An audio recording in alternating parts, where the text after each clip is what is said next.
Walk us through the thinking here. It feels like at the core of the argument of the Federal Reserve is simply that this skip, if you will call it that, is simply based on the idea that the lag needs to kind of catch up a little bit. Is a month enough to see the effects of a lag?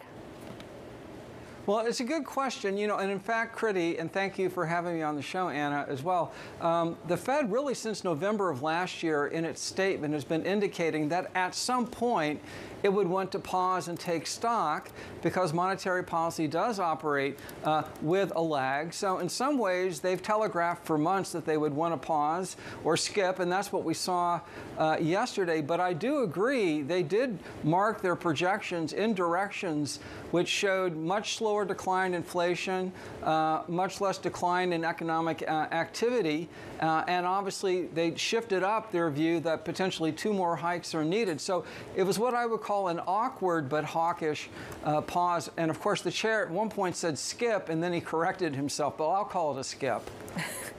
What then do you need to see in this next meeting to have yet another skip? Yeah.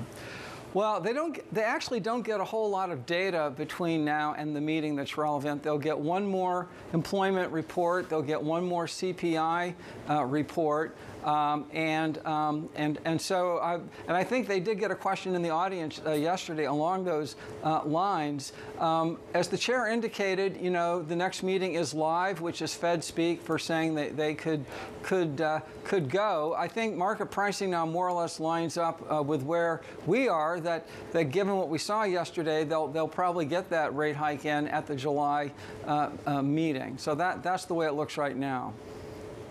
Good morning to you, Richard. So you would call it a skip. You do like that terminology. You've just referenced July. How many more hikes do you think we have to go then from the Fed?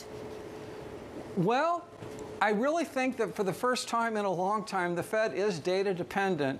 I think one reason why market pricing has not fully reflected the second hike, indeed, I think on your show you did mention basically market pricing has one more hike and then the Fed is done, is I think the markets and Pimco has a different view of both inflation and activity this year. The Fed has inflation coming down more slowly than a lot of folks, and the Fed also has a smaller rise in unemployment than a lot of people expect. And so I do think that if the data is closer to market expectations versus Fed expectations, that they could be done in July. So I really think for the first time in a while, they really are data dependent.